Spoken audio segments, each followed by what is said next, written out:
ब्रह्मा जी को दंड देने के लिए भगवान शिव ने संकल्प किया और भगवान शिव के भौहों के मध्य से भैरव जी महाराज प्रकट हो गए। बोलो भैरव जी महाराज की जय। ये भैरव जी कौन है? भैरव जी कोई दूसरे नहीं है, ये साक्षात रुद्र ही है, साक्षात शिव ही है। विनय पत्रिका में गोस्वामी श्री तुलसीदास जी महाराज ने जहां अनेक देवताओं का स्मरण किया है, वहां बड़े भावपूर्वक श्री भैरव जी का भी स्मरण किया।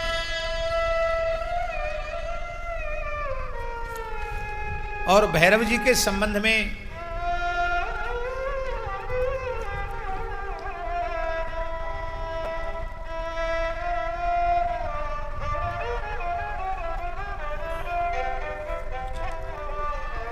प्रणाम करते हुए कहा है कि आप साक्षात शिवरूप हैं। और इतना ही नहीं महाराज जी, तुलसीदास जी कहते हैं आप शिवरूप ही नहीं हैं, और जब शिवजी और राम जी में भेद नहीं है तो आप राम रूप भी हैं।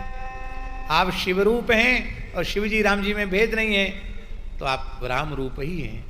तो राम रूप, राम जी का स्वरूप मानकर भैरव जी को श्री गोस्वामी तुलसीदास जी ने विनय पत्रिका में भैरव जी का वंदन किया है। भैरव जी प्रकट भय हैं तो हम गोस्वामी जी की वाणी में भैरव जी का स्मरण करते हैं बिना बजाए।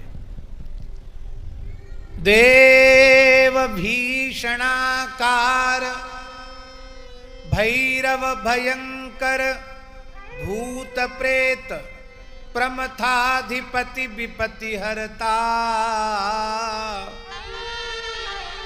मोह मूषक मार्जार संसार भय हरण तारण तरण अभय करता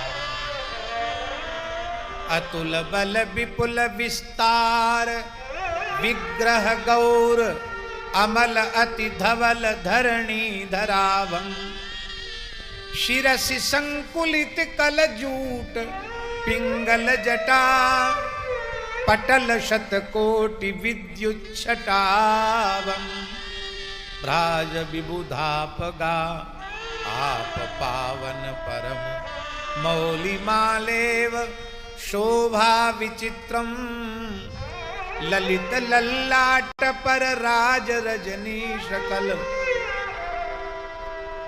कलाधर नौमि हर धनद मित्रम इंदु पावक भानु नयन मर्दन मयन गुण अयन ज्ञान विज्ञान रूपम रमण गिरिजा भवन भूधराधिप सदा श्रवण कुंडल वदन छवि अनुपम चर्म अशिशूल धर डमरुशर चाप कर यान वृषभेश करुणा निधानम जरत सुर असुर नर लोक शोकाकुलम मृदुल चित अजित कृत गरल भस्म तनु भूषणम व्याघ्र चरमांबरम उरग नर मौलि उर्मालधारी डाकनी शाकिनी खेचरम भूचरम यंत्र मंत्र भंजन प्रबल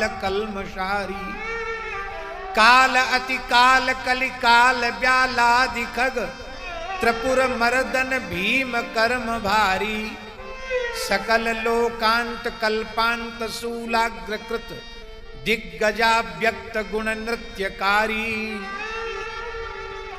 पाप संताप घन घोर संस्कृति दीन भ्रमत जग जोनि नहीं को पित्राता पाहि भैरव रूप राम रूपी रुद्र पाहि भैरव रूप राम रूपी रुद्र बंधु गुरु जनक जननी विधाता यस्य गुण गण गणति विमल मति शारदा निगम नारद प्रमुख ब्रह्मचारी शेष सर्वेश आसीन आनंदवन दास तुलसी प्रणत त्रासहारी दास तुलसी प्रणत त्रास हारी।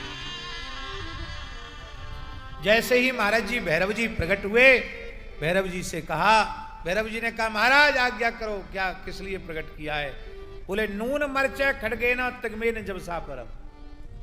बोले तलवार से थोड़ा इलाज करो ब्रह्मा जी का, तलवार है ना तुम्हारे हाथ में, भैरव जी से कहा इलाज करो इनका। और ब्रह्मा जी थर थर कांपने लगे, मुंह सूख गया बेचारे ब्रह्मा जी का। काट डालो इनका मस्तक।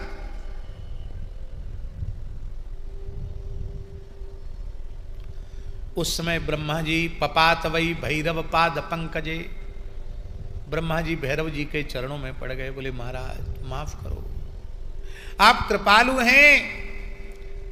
यथा शिशु स्वम पितरम कलाक्षरम, छोटा बच्चा कोई अपराध कर देता तो माता पिता उसको क्षमा करते हैं। भैरव जी बोले हम कुछ नहीं कर सकते, मेरे मालिक की जो आज्ञा मैं तो वही करूंगा। तब भगवान श्री हरि ने कहा त्वया प्रयत्नेन पुरा हि दत्तम यदस्य पंचाननमी चिन्नम तस्मात् क्षमस्वाद्य मनुग्रहारहं कुरु प्रसादम विधये। हे भगवान, आपने ही ब्रह्मा जी को 5 मुख दिए हैं, अब आप छीनो मत, आप कृपा करो, ब्रह्मा जी के ऊपर कृपा कीजिए। तब श्री ब्रह्मा जी का एक मस्तक भैरव जी ने काट दिया।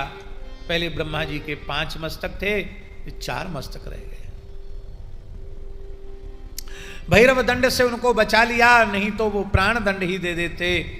और भगवान शिव ने कहा कि तुमने छठे सत्व का कार्य किया है, इसलिए नातस्ते सत्कृतिर्लोके भूयात स्थानोत्सवादिकम, तुम्हारे उत्सव, तुम्हारे मठ मंदिर संसार में अब नहीं बनेंगे।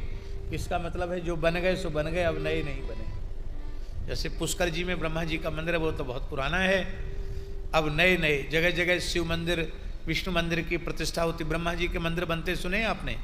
नहीं सुने, नहीं होगा।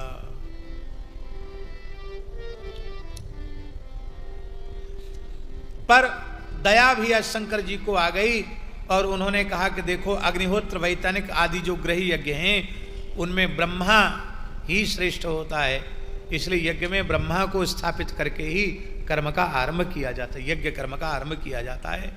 आपके बिना यज्ञ संपन्न नहीं होगा। यज्ञ में ब्रह्म जज्ञानम प्रथमम पुरस्ताद विसीमतः सुरुचो वेन आवह, इस मंत्र से ब्रह्मा जी का पूजन होता है, ब्रह्मा जी की स्थापना होती है। केतकी से कहा कि तुम तो दूर ही रहो, तुम झूठी गवाही देने वाले हो। बहुत रोने लगा केतकी, तो बोले कोई बात नहीं, अन्य देवताओं को प्रिय होगे, मुझे नहीं। बोला महाराज दूर की भी सेवा हमको दे दो। बोले हाँ, कोई मंडप हमारा बनावे फूल का, तो उसमें कहीं केतकी लगा दे तो मैं नाराज नहीं होगा, लेकिन मेरा स्पर्श तो तुम नहीं अब कर सकते। किसी भी परिस्थिति में झूठी गवाही नहीं देनी चाहिए, ये बात समझना चाहिए। इस प्रकार से भगवान शिव ने प्रकट होकर के सब पर कृपा की है। और जिस तिथि को भगवान ज्योतिर्लिंग के रूप में प्रकट हुए थे, वो तिथि फाल्गुन कृष्ण पक्ष की चतुर्दशी शिवरात्रि की तिथि थी, इसलिए उसी दिन शिवरात्रि मानी जाती है। इस शिवरात्रि के प्राकट्य की भी कथा है। दिन में ततः पुण्यम भविष्यति महत्तरम, शिवरात्रि विख्याता तिथिरेशा मम प्रिया। और ये प्रधान शिवरात्रि तो वर्ष में एक होती है, बाकी प्रत्येक महीने में शिवरात्रि होती है। प्रत्येक महीने के कृष्ण पक्ष की जो चतुर्दशी तिथि है वो महाशिवरात्रि ही मानी जाती है। और उस तिथि पर 4 प्रहर तक भगवान का पूजन करना चाहिए।